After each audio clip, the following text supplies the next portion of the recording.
Hey guys, if you are as determined as we are to achieve financial independence or FI, and ideally at as young an age as possible, then it's important to recognise that there are an array of things that can derail your plans. Avoid these and you will be financially free in no time. As with anything worth having in life, financial independence is going to require some sacrifices, but many of these items to avoid are in fact painless and won't be missed, so are no-brainers. We're also going to look at a few things we're all told to do to reach financial independence, but by doing so could actually worsen your chances of hitting it. So, you should avoid these common money saving tips. As always, if you enjoy this content and get value from it, please smash the like button for the YouTube algorithm. Now, let's check it out.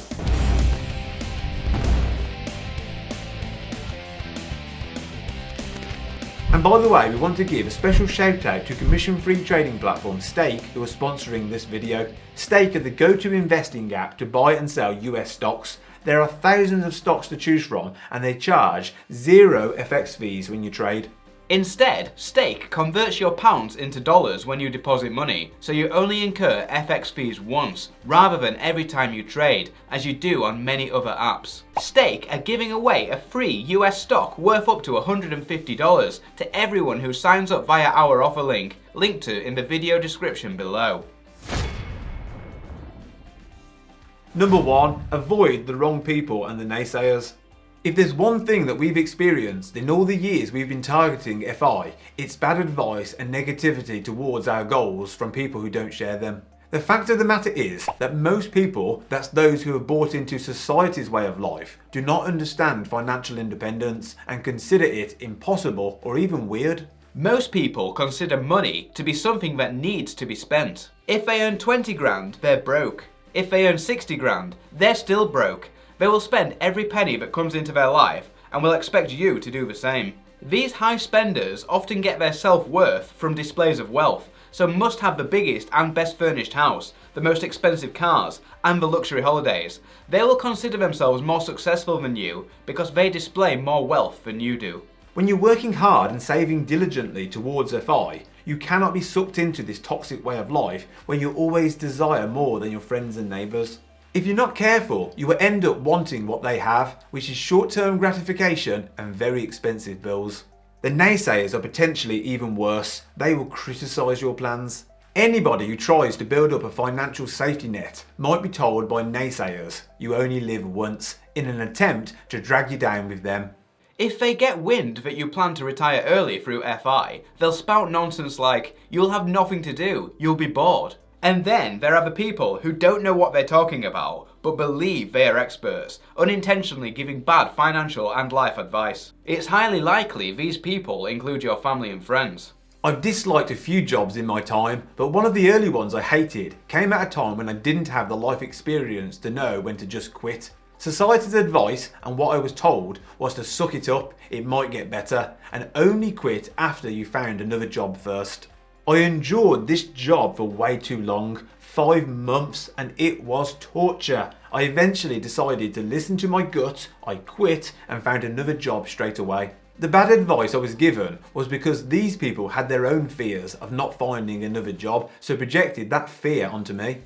As with any goal, if you take advice from people, make sure it's from those who truly understand what it is you're aiming for, and ideally have done it themselves or are working towards the same goal. You wouldn't take weight loss tips from a hippo, so don't take money advice from somebody who's broke. Number 2, avoid investment fees and taxes. As this is a video on financial independence, we'll assume you're focused on your savings per month, or SPMs. No doubt you're investing as much as you can and you have a good idea at what age you'll hit FI should you continue at this savings rate. That's awesome, but make sure you understand the impact of fees and taxes, which if left unchecked could hinder the ability of your investment pot to grow to its full potential.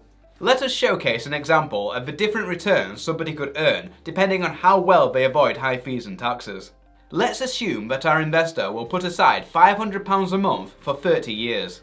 A 7.7% return net of fees and taxes would produce a pot of 670 grand, which is £39,000 less than an 8% return. So, it goes to show that seemingly small savings of just 0.3 percentage points in this example can have a huge impact on overall performance. We believe savings of at least this size are easily achievable for most investors. Many investors pay way more than this in fees and taxes. They could be paying platform fees of 0.45%, fund fees of 1% to 1.5%, trading fees of several pounds at a time, high bid offer spreads of a few percent when buying small cap stocks, foreign exchange fees of 1.5%, dividend taxes and capital gains tax. Even those who think they have a firm hold on fees and taxes can probably still benefit from a portfolio spring cleaning. We talk extensively about how you can cut fees and taxes on this channel, so if you're new here, consider subscribing and check out the Money Unshackled channel page. Number 3. Avoid life's big unnecessary expenses. We find that many people scrimp and save to the nth degree on the small purchases, but then undo all their hard work in one fell swoop when they buy one of life's big but unnecessary expenses. I've lost track of how many times I've heard someone say they need a car, and yet rather than buy a cheap used car, they go out and buy a brand new one on expensive finance, which is way more car than they actually need. Or when they do get a used car, they opt for a premium brand, which comes with premium car payments. Inevitably, these people get in the new car cycle by upgrading every few years and thus have a perpetual car payment until the end of time. We just looked at an example where an investor put aside £500 a month, earning 8%, and ended up with 709 grand. Instead, if our car enthusiast was only able to save £200 a month due to their unnecessary car payment, their investment pot would be worth just 284 grand, £425,000 less. If you want financial independence in order to retire early, that car could be forcing you to work several years or even decades longer than what you otherwise could have been. Expensive weddings are another of life's unnecessary big expenses. When the honeymoon is included, the average cost in the UK is £32,000. That alone is enough money to live on for an entire year, and that's ignoring the lost investment gains that money could have made if allowed to be invested over the years. And that excessive cost doesn't factor in the cost of divorce. According to the Money Advice Service, the reality is that 42% of marriages now end in divorce, and the average cost of a divorce in the UK stands at around £14,600 in legal fees and lifestyle costs. Also, if there's property involved and financial assets on the line, then the costs significantly increase. If you're unable to agree on a financial settlement and end up in court, your wallet is in for a serious beating. The Money Advice Service is stating ballpark numbers in the £10,000 to £15,000 range, and double that if not all done and dusted after a few court appearances. On your path to financial independence, it's your prerogative what expenses you cut to achieve your goal. We are both animal lovers, so neither of us would want to do the following, but it might be something you consider. The average cost of a dog is around £21,000 over their lifetime, but some dogs, particularly large pedigree breeds, could set you back an eye-watering £33,000 each. You may also want to avoid certain hobbies that are notorious for bleeding you dry. Hobbies like horse riding, go-karting, flying lessons and skiing will set your financial independence plans back years. Horse riding in parts of the south will apparently set you back £75 for a 45-minute lesson and £45 in the north. Personally, we tend to think that if you earn the big bucks, then a little bit of lifestyle creep may be okay, but if you're on an average to low wage, then these should probably be avoided. Number 4. Avoid Mickey Mouse courses. University fees are damn expensive in the UK, and normally you can only get student loans on your first degree, so it's crucial to pick that degree wisely. One of the worst things you can do financially is waste years doing an expensive course that does not improve your employment prospects. At the worst end, there are the Mickey Mouse degrees, which is the term used to describe university degree courses regarded as worthless or irrelevant. But the presence of worthless courses is prevalent throughout the entire education system, from school to college to university and beyond. Film studies, media studies and drama have been ranked among the most pointless degrees, reported the London Economic. The study found acting degrees were the top waste of time, followed by courses on outdoor adventure and environment and office skills. 1 in 4 graduates now regret having gone to university, and nearly half of those surveyed now work in a job where they could have reached the same level through a trainee or apprenticeship scheme. Nearly 2/3 of those who graduated with qualifications considered pointless admitted their degree didn't help them to secure their current job.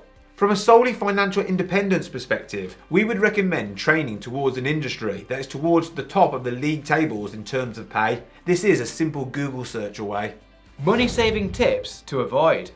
Financial independence folklore would have you believe that doing the following will leave you in a better financial position, but it's not true. Number 1. Pay off your mortgage. We're all regularly told to pay down your mortgage as soon as possible, but from a financial perspective, that would be a terrible mistake to make in this age of super low interest rates. That's because the interest rate on the mortgage is much cheaper than what is commonly earned in the stock market. Basically, if you could earn 8% in stocks, but overpaying your mortgage could save you just 2%, it makes financial sense to invest excess money instead of making overpayments on the mortgage. To avoid confusion, we want to spell this out clearly. We don't think the average person should avoid paying down their mortgage because for them the perceived risk is too high and most people don't have the financial discipline to not spend the money that was meant to be invested. The urge not to dip into those investments would be too strong for a typical person. However, if you're seeking financial independence, you're going to have to take a few well-calculated risks, and the maths is in your favour when you invest instead of paying down the mortgage. In this video, we looked at targeting specific LTV bands as a way of effectively earning a guaranteed return. As the market stands right now, the optimal LTV for your home is about 85%, with any excess cash invested in stocks or rental property. Number 2, only save for retirement in a pension. Most people are encouraged to only save for retirement through a pension. There is no doubt about it that pensions are incredible retirement saving tools, especially for higher rate taxpayers. However, they have two major problems. Firstly, you can't access the money until sometime in your 50s. We're being deliberately ambiguous on the age because this is currently part of ongoing discussions at government level and is set to rise to 58 and probably even higher in the future. The inability to access your money in a pension is no good for somebody aiming for financial independence. The second problem with pensions is that the government has the power to change the tax rates at any time, so who knows what these might be in the future. The way the world is headed, who would be surprised if a future government decided to raid pensions somehow? What we would suggest to anyone targeting FI would be to use a mix of investment vehicles. Stocks and shares ISAs are fantastic, as once the money is in the ISA, it is never taxed again, and crucially, it's accessible at any age. Moreover, spread betting could be the most misunderstood investment vehicle out there. While the average person should probably give spread betting a wide berth due to the complexity, those seeking FI should absolutely consider it as part of their arsenal due to it being tax-free and having the ability to apply leverage. You might also consider buy-to-let property as a retirement vehicle. To sum this point up, those seeking FI should absolutely use pensions to save for retirement, but at the same time also utilise all other weapons at your disposal. In most cases, you want to use accessible retirement savings to bridge the gap with pensions. Question of the day, what else should a financial freedom fighter avoid? Join the conversation in the comments below. Thanks for watching. On this channel we'll talk a lot about personal finance, investing in all things money, and if you want to see more great content, please click the subscribe button below. This is MoneyUnshackled.com. See you next time.